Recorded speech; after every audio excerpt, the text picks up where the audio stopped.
Damn it. ఏంటిటా కుండబద్దలు కొడతా అట్ట. నమస్కారం, కుండబద్దల ప్రేక్షకులకు స్వాగతం. జగన్మోహన్ రెడ్డి పేదలకు ఇల్లు ఇస్తాను అని జగనన్న కాలనీల పేరుతోటి భూ సమీకరణ చేశాడు. అందులో జరిగిన అవకతవకలు కానీ, అందులో ఏ ప్రజాప్రతినిధులు ఏ రకంగా అందులో ఇంక్లూడ్ అయి ఉన్నారు, అధిక ధరలకు దాన్ని ఎలా కొన్నారు, దాంట్లో వాళ్ళు ఎంత లబ్ధి పొందారు అనే దాని మీద అప్పటి నుంచి ఇప్పటి వరకు చాలా రకాలుగా బయటకు వచ్చింది. కాకపోతే ఈ రోజున విజిలెన్స్ అండ్ ఎన్ఫోర్స్మెంట్ విచారణ పూర్తయి అందులో అసలైన నిజాలు లెక్కలు మొత్తం తేలుతుంటే కేవలం ప్రజాప్రతినిధులే కాదు, అజయ్ కల్లాం లాంటి సలహాదారులు కూడా జగన్ పక్కన చేరి జగనన్నకు సై సై అని అనుకుంటూ ఆయన అడుగులకు మడుగులు ఒత్తుతూ వాళ్ళు కూడా ఇందులో వాళ్ళ చేతివాటం చూపించారు. అజయ్ కల్లాం లాంటి వాళ్ళు కూడా మరి ఖరీదైన భూముల్ని ఒక ప్లాన్ ప్రకారంగా ఏ రకంగా ఆక్రమించుకున్నారు అనేది కూడా ఈ రోజున మరి పేపర్లలోనే బయటకు వస్తుంది. ఇక విజిలెన్స్ అండ్ ఎన్ఫోర్స్మెంట్ విచారణ లెక్కల ప్రకారంగా చూస్తే 18,200 ఎకరాలకు పైచిలుకు ఇందులో భూ సమీకరణ చేస్తే దానికి గాను 1,150 కోట్ల రూపాయలు కుంభకోణం జరిగింది. ఇందులో 1,150 కోట్ల కుంభకోణం అంటే ఇక ఏం చెప్పుకోవాలి. ఇందులో ప్రతి ఒక్క నియోజకవర్గంలోనూ అప్పట్లో ఉమ్మడి జిల్లాలు ఉన్నాయి కాబట్టి 13 ఉమ్మడి జిల్లాల్లోనూ ప్రతి ఒక్క వైసీపీ నాయకుడు గ్రామ స్థాయి నుంచి, జిల్లా స్థాయి నుంచి, నియోజకవర్గం స్థాయి నుంచి ఎమ్మెల్యేలు, మంత్రులతో సహా ఇందులో ఇంక్లూడ్ అయి ఉంటే ఇందులో అధికారుల చేతివాటం, అలాగనే ఈ సలహాదారుల చేతివాటం కూడా కనపడుతోంది. ఇక పులివెందుల్లో మరి సజ్జల రామకృష్ణారెడ్డి ఆక్రమించుకున్నవి, లేకపోతే అటవీ భూముల్ని తన వ్యవసాయ క్షేత్రంగా మార్చుకున్న పెద్దిరెడ్డి రామచంద్రారెడ్డి లాంటి వాళ్ళు, లేదు ఇలా కాకుండా గెస్ట్ హౌసులు లేకపోతే రెస్ట్ హౌసులు కట్టుకున్న కేతిరెడ్డి లాంటి వాళ్ళు, వీళ్ళందరి వ్యవహారం ఒక రకంగా ఉంటే ఇది పేదలకు పట్టాలు ఇచ్చే సెంటు పట్టా ఇస్తానని పేరు చెప్పి ఈ భూములన్నింటినీ యాక్వైర్ చేశారు ఆ రోజుల్లో. దానికి గాను 1,150 కోట్ల రూపాయల కుంభకోణమే జరిగింది. అందులో మడభూములు, ఆవు భూములతో సహా మునిగిపోతాయని తెలిసినా కూడా 4 మీటర్ల ఎత్తులోకి నీళ్లు వస్తాయన్న భూములను కూడా సైతం ఆక్రమించేసుకుని అందులో మేము మట్టిపోసి దాన్ని మెరక చేరుస్తామని, ఈ మెరక చేసే దాంట్లో కూడా ఒక పెద్ద కుంభకోణం.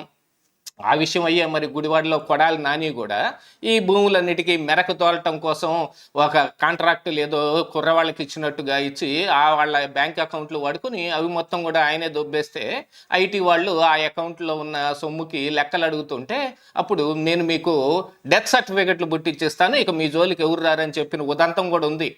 అలాంటిది ఈ రోజున అజయ్ కల్లాం ఉదంతం ఒకటి బయటపడింది.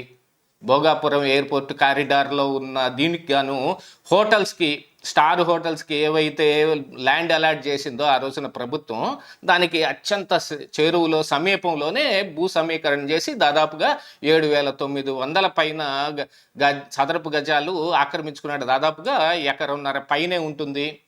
దీనికి ఈ ఇళ్ల పట్టాలు ఇవేవి ఒక్క పేదకు కూడా ఇవ్వటం జరగలేదు. అవి రైతుల దగ్గర నుంచి ఆక్రమించుకున్న గాను వాళ్ళు ఏదో రిటర్నబుల్ ప్లాట్లు వాళ్ళకి ఇస్తున్నట్టుగా ఒక లెక్క రాసుకొని ఆ తరువాత ఇందులో నివాసయోగ్యంగా ఉండటానికి అయినవి కాదు, ఇవి కమర్షియల్గా వాడుకోవటం కోసమేనని చెప్పి అధికారుల చేత వాటికి ఒక కితాబ్ ఇప్పించేసి వాటన్నిటినీ కూడా వాళ్ళ దగ్గర నుంచి, అప్పట్లో మార్కెట్ వాల్యూ దాదాపుగా 20,000 పలుకుతుంటే 4,000 రూపాయలకి ఈయన పర్చేజ్ చేసినట్టు దాదాపుగా 15 కోట్ల రూపాయల విలువ ఉన్న ఆ భూమిని 3 కోట్ల రూపాయలుగా కొట్టేశాడు అజయ్ కల్లాం అనేది ఈ రోజున ఈనాడు పేపర్లో ప్రముఖంగా ప్రచురితమైంది.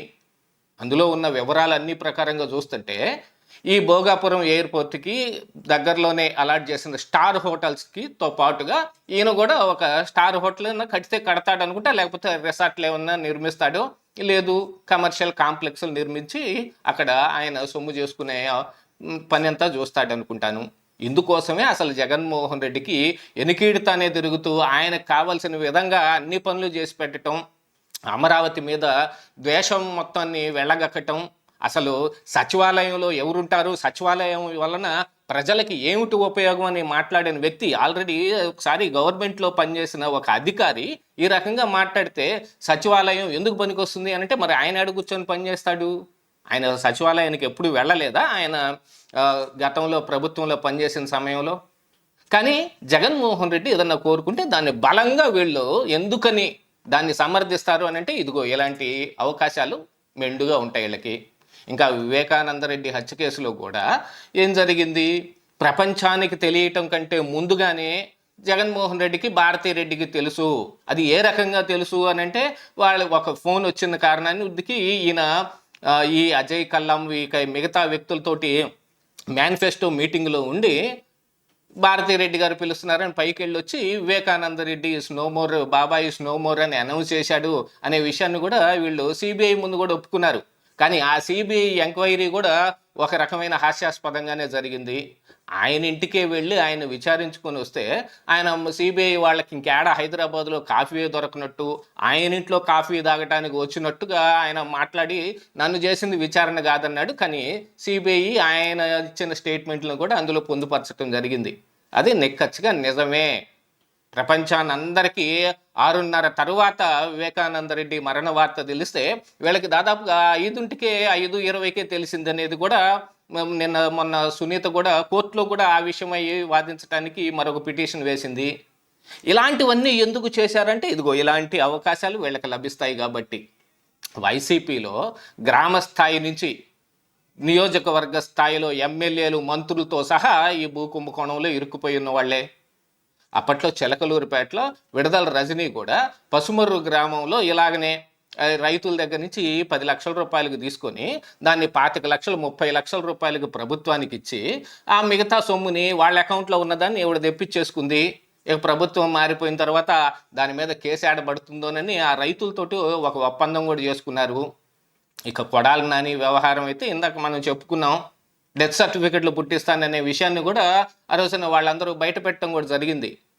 సెంటు పట్ట భూమి ప్రజలకు పేదలకి ఏమి ఇచ్చారో ఇవ్వలేదో తెలియదు కానీ 18,000 పైచిలుకు ఎకరాలు మొత్తం ఈ వైసీపీ నాయకులే మింగేశారు. ఎవరికి పట్టాలు ఇచ్చారు అనేది కూడా ఏం కనిపించటం లేదు ఇక్కడ. ఇందులో దాదాపుగా ఎంతమంది అధికారులు ఇంక్లూడ్ అయి ఉన్నారంటే వాళ్ళందరినీ కనీసం సస్పెండ్ చేయటం కూడా కుదరదు. అదేదో సినిమాలో ఒకే ఒక్కడు సినిమాలో అనుకుంటాను, మరి అందులో అర్జున్ కూడా ఇలాగనే సీఎం అయ్యి అందరూ సస్పెండ్ అంటాడు. అలాగే సస్పెండ్ చేస్తే మరి గవర్నమెంట్ నడవటం కూడా కష్టమయ్యేంత మంది ఇందులో ఇంక్లూడ్ అయిపోయి ఉన్నారు. క్రింది స్థాయి అధికారుల దగ్గర నుంచి కలెక్టర్ల దాకా, తహసీల్దారులు ఏంటి, ఆర్డీఓలు ఏంటి, ఈ భూమికి సంబంధించిన రెవెన్యూకి సంబంధించిన అధికారులు మొత్తం ఇందులో ఇంక్లూడ్ అయిపోయారు. వాళ్ళందరినీ పెట్టుకుని ఇప్పుడు కూటమి ప్రభుత్వం ఏం పని చేయాలి అని అంటే వాళ్ళ మీద ఉన్న కేసుల్ని తప్పించుకోవటానికైనా సరే వాళ్ళు ఇందులో సహాయ నిరాకరణ చేస్తారు. దాంతోపాటుగా ఇప్పుడు అధికారంలో ఎవరున్నారో వాళ్ళందరితోటి కుమ్మక్కైపోయి ఏదో రకంగా మమ్మల్ని తప్పించమని చెప్పే అవకాశాలు కూడా ఉంటాయి కదా. అలాంటి దాంట్లో ఇప్పుడు అజయ్ కల్లాం అయితే అడ్డంగా బుక్ అయిపోయాడు. ఆయన చేసిన వ్యవహార శైలి మొత్తం బయటపడిపోయింది. మరి వీటన్నిటి మీద ఇప్పుడు ఉన్న కూటమి ప్రభుత్వం ఏం చర్యలు తీసుకుంటుందనేది వేచి చూడాల్సిన అవసరం ఉంది. ఇదే ఈరోజు కుండబద్దలు.